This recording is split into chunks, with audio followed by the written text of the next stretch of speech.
Assalamualaikum warahmatullahi wabarakatuh. Innal hamdalillah nahmaduhu wa nasta'inuhu wa nastaghfiruh wa na'udzu billahi min shururi anfusina wa sayyiati a'malina. May yahdihillahu fala mudhillalah wa may yudlil fala hadiyalah. Wa asyhadu an la ilaha illallah wahdahu la syarikalah wa asyhadu anna Muhammadan abduhu wa rasuluh. Amma ba'd. Jemaah ta'lim Masjid Al-Muqarrabin, di majelis pagi ini dari kitab Al-Adabul Mufrad kita lanjutkan membaca hadis yang ke-775. Hadis yang ke-775 ini sepintas selalu berada di bab yang ke-333 yang berjudul ucapan seseorang celaka.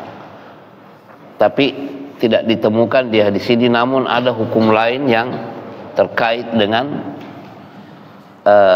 hadis ini. Silakan. Bismillah. Al-Abbad bin Saiban menceritakan kepada kami dari Khalid bin Salamah, dari Bashir bin Nuhaik, dari Bashir namanya, lalu Zaham bin Mahbad, lalu dia hijrah menyusul Nabi SAW. Lalu beliau bertanya kepadanya, siapa namamu? Dia menjawab, Zaham. Beliau bersabda, bukan, melainkan engkau adalah Bashir.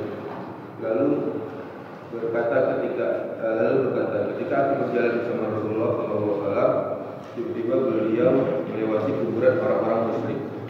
Beliau bersabda, mereka itu telah melewatkan kebaikan yang banyak. Beliau mengatakan 3 kali.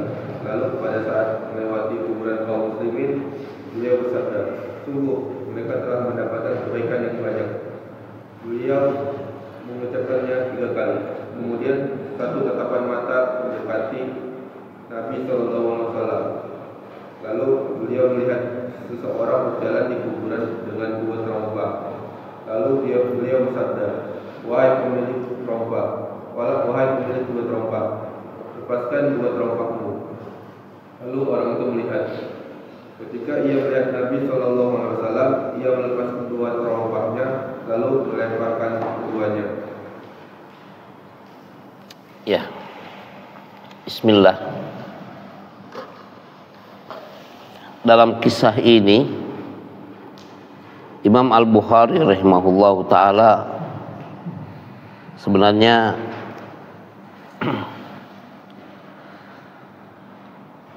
tidak terlalu jelas apa kaitan pemuatan hadis ini dengan judul bab. Yang 2 hadis sebelumnya kan ada kata-kata wailaka atau celaka kamu. Di sini tidak ada.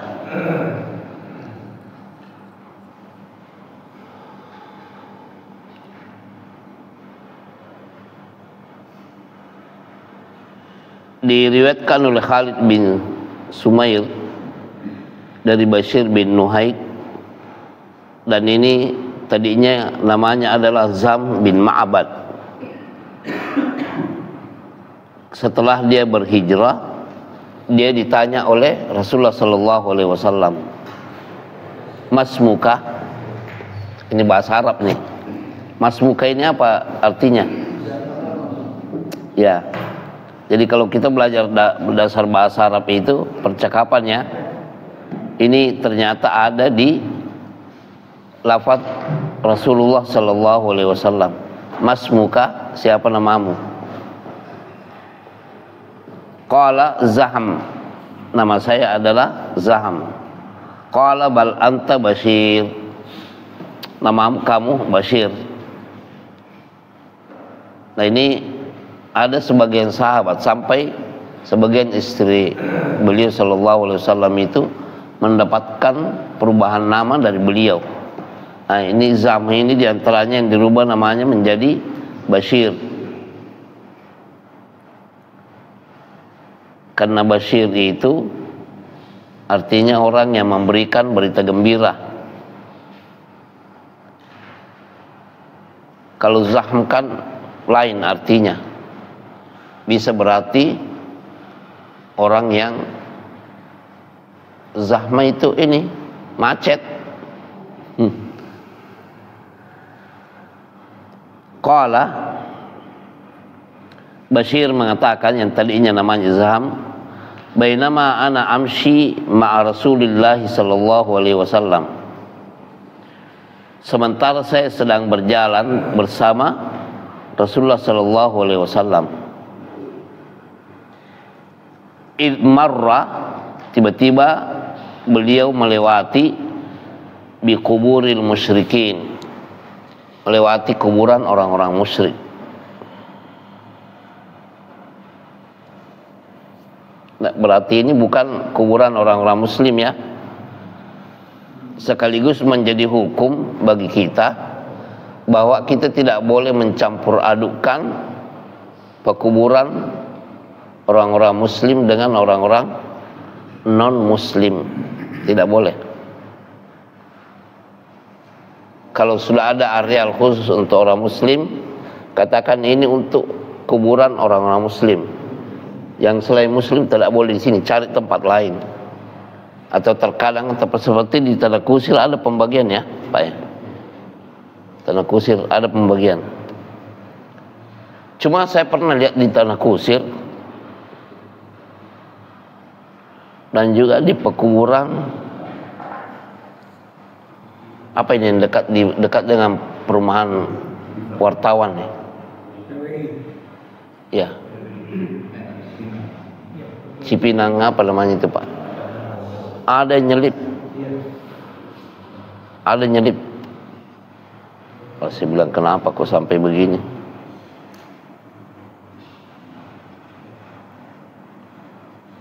Tidak boleh sebenarnya. Sampai di sini nih.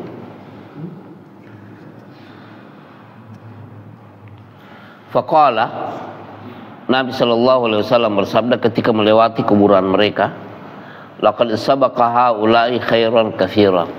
Mereka ini melewati di sini dalam arti tidak memegang atau menyia-nyiakan. Khairan katsiran, banyak kebaikan. Artinya andaikan mereka sebelum meninggal ini ikut kepada kebenaran, bersedar diri masuk Islam, mereka sudah sempat mendengar bahwa Nabi yang terakhir sudah diutus. Mereka ini wafat dalam keadaan lepas, melewati begitu saja kebaikan yang banyak. Mengapa demikiannya? Sampai seorang pendeta Buhaira saja ketika melihat Nabi sallallahu alaihi wasallam semasa kecilnya dan tahu bahwa semua ciri-ciri kenabian yang terakhir itu yang kami ketahui di dalam Taurat dan Injil itu ada semua sama anak ini. Pulangkan cepat dan hati-hati, jangan sampai orang Yahudi tahu, karena bakal dibunuh. Lalu dia katakan, nanti kalau anak ini sudah menerima wahyu dan sudah mulai diusir dari perkampungannya, sayalah yang pertama-tama beriman kepadanya. Saya pengikut setianya yang paling depan. Maksudnya langsung saya beriman kepadanya karena semua ciri-ciri ada. Nah, ini mereka ini orang-orang musyrik, memusuhi Rasulullah. Bahkan turun ayat apa? Tabbat yada abi lahabin wa tabbat. Bahkan istrinya juga wa imra'atuhu hammalatal hatab. Mereka ini kerabat Quraisy. Ya, tapi ya makanya Nabi sallallahu alaihi wasallam bersabda, laqad sabaqa haula'i khairan katsiran. Mereka ini melewati dan menyanyiakan banyak kebaikan. Seharusnya mereka beriman sebelum meninggal. Ya, tapi ya kembali lagi, yang memberi hidayah siapa? Kan bukan Nabi. Paman beliau juga begitu kan? Beliau berusaha ketika dalam Sahih Muslim itu jelas-jelas begini. Ketika sakaratul maut beliau jenguk, paman, ucapkan la ilaha illallah. Kalimat itu nanti yang saya akan jadikan sebagai alasan untuk memberimu syafaat. Tetap saja tidak, karena di situ ada Abu Lahab. Nah, salasan sampai 3 kali beliau bersabda seperti itu.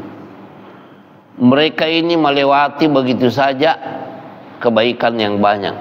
Mereka ini melewati kebaikan begitu saja 3 kali.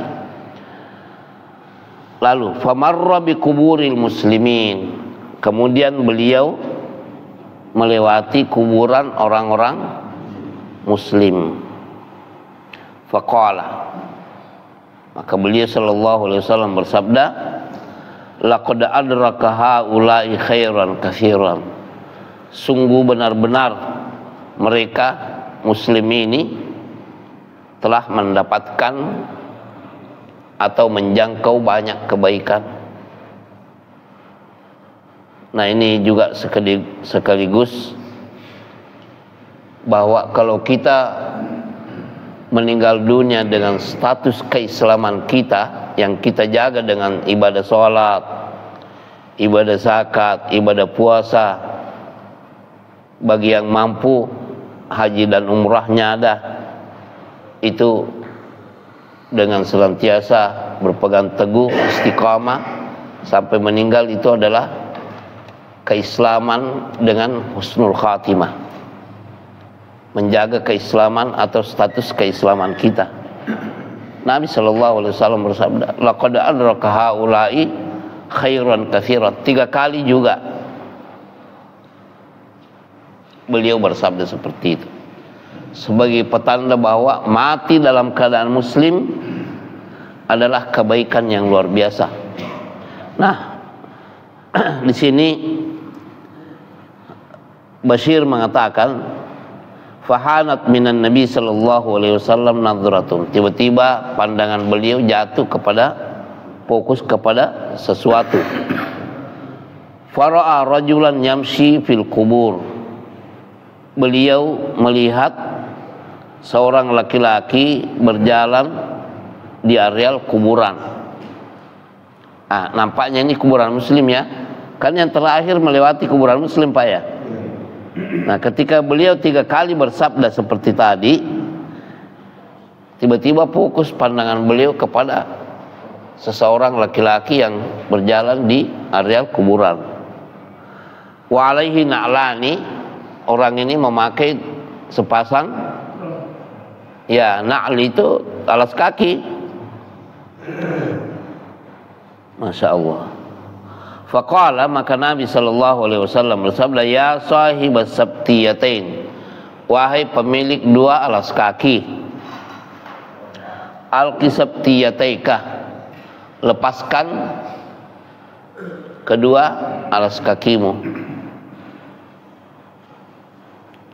Fanadhar rajul, maka laki-laki yang disuruh melepaskan kedua alas kakinya ini memandang. Falamma ra'an Nabiyya sallallahu alaihi wasallam, ketika dia sudah melihat kepada Nabi sallallahu alaihi wasallam, khala'ana alaihi, dia langsung membuka kedua alas kakinya. Farama bihima, lalu dia melemparkannya. Ya, lanjut. Kandungan hadis. Hadis ini menunjukkan larangan berjalan di perkuburan dengan menggunakan alas kaki. Adapun takwil yang menyatakan bahwa hal tersebut dilarang karena Nabi sallallahu alaihi wasallam melihat kotoran pada sendal lalu memerintahkan untuk melepasnya, atau dengan alasan hal itu termasuk sombongan karena sendal as-sittiyah merupakan salah satu pakaian mewah, maka takwilan tersebut keliru. Orang yang merenungkan larangan Nabi sallallahu alaihi wasallam agar tidak menduduki, menyandari dan membuang kotoran di atas kubur, maka ia akan mengetahui bahwa larangan tersebut bertujuan untuk menghormati penghuni kubur, agar seorang tidak melewati kepala penghuni kubur dengan menggunakan sandal. Oleh karena itu, beliau melarang seseorang membuang air besar di perkuburan, dan beliau pernah bersabda bahwa seorang di antara kalian duduk di atas bara api hingga menjalar membakar sampai ke pakaiannya, itu lebih baik daripada duduk di atas kuburan. Ya, ini hadis sahih ya. Hadis sahih. Situ diriwayatkan oleh Imam Muslim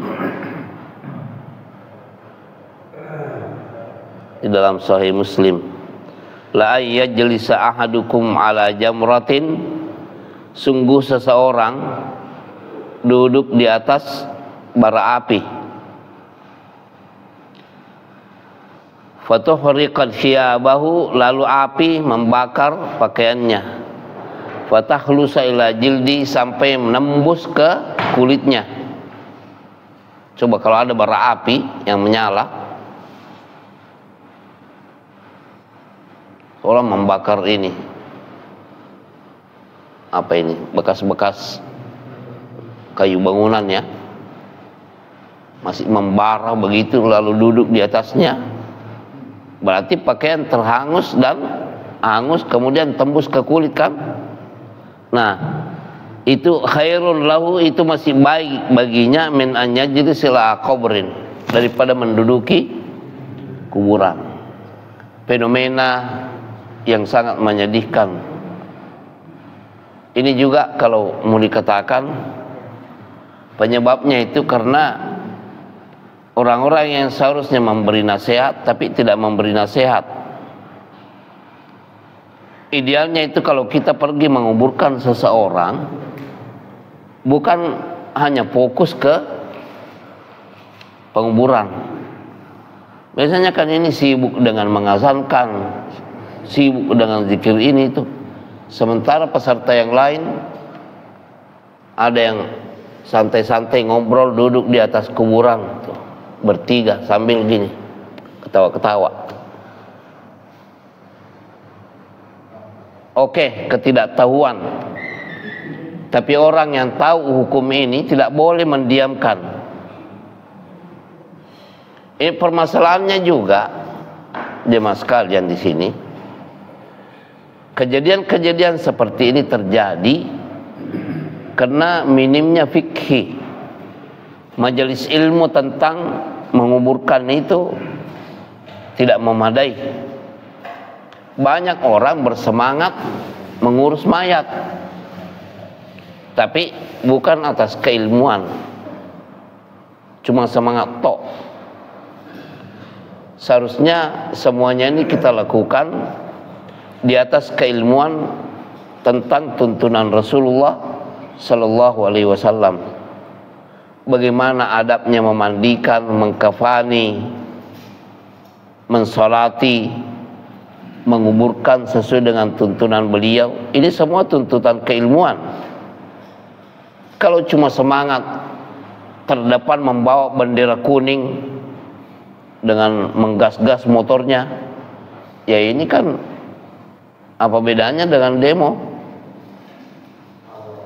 Dia terdepan tuh, padahal yang terdepan ini, maaf, yang selama ini kita kenal, kalau azan dikumandangkan di masjid, santai-santai aja duduk tuh. Pas ada yang meninggal, terdepan. Semangat apa ini? Apa dia tidak merasa kalau dia juga akan meninggal? Nah dia inilah nanti pas sampai di kuburan itu, udah orang lagi sibuk mengangkat mayat untuk dikuburkan, dia mencari tempat untuk ngobrol di situ tuh. Duduk di atas kuburan sambil apa? Ketawa-ketawa. Terkadang kalau dinasihati langsung melihat begini,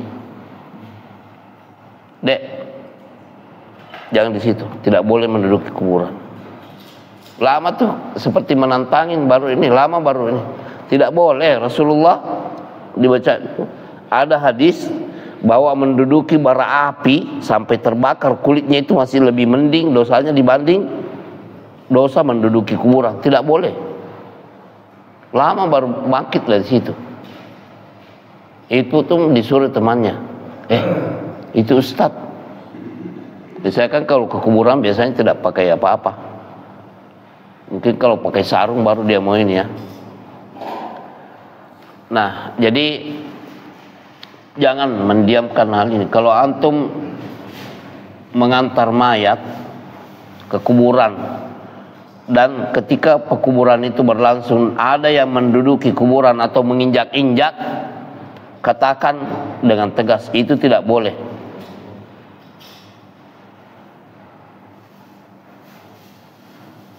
Ini juga sih, karena kuburannya banyak keramiknya ya empuk juga kan. Pasti orang yang mau sayang kalau nggak duduk, karena dia anggap itu seperti yang apa di pinggir-pinggir itu tempat duduk keramik.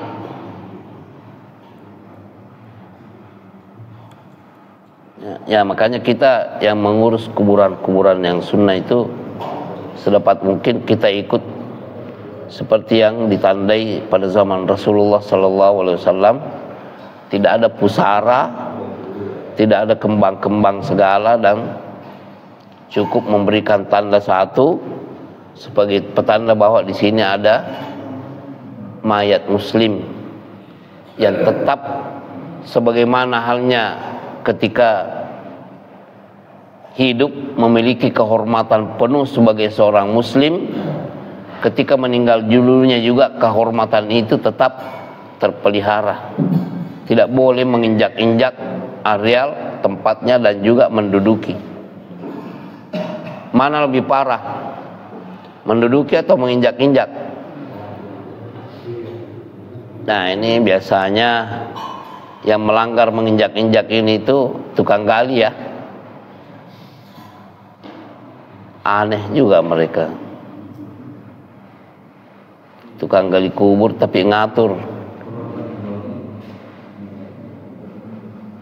memberi arahan, seakan-akan keilmuan penuh di otak mereka.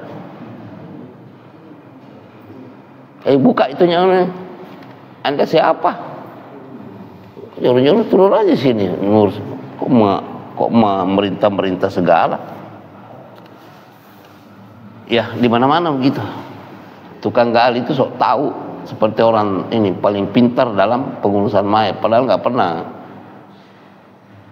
Buka itunya nih, nggak buka. Kenapa? Kok Anda yang ngatur?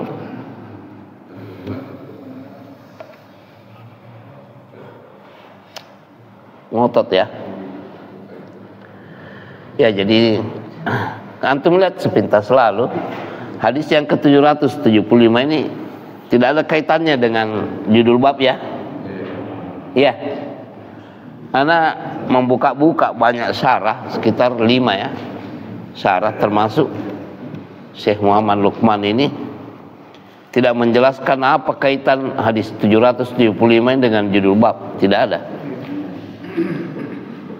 Tadinya anak ini kemungkinan ada riwayat lain di mana ada tambahan celaan, itu cuma mungkin sapaan, sekadar hukum menyapa di sini. Karena di dalam hadis 775 ini kan Nabi SAW menyeru kepada laki-laki itu, wahai pemilik 2 alas kaki, lepaskan kedua alas kakimu. Tapi tidak ada ucapan wailaka, celaka kamu.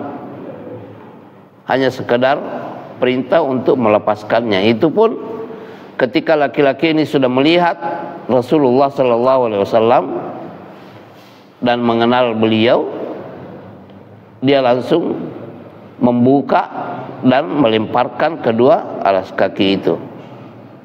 Ini adab ya, adab. Terlepas dari apakah larangan ini makruh atau haram, karena ini sudah diperintahkan oleh Nabi SAW, ya sudah. Kita kalau memasuki areal pekuburan, sebelum masuk lepaskan alas kaki, baik sebagai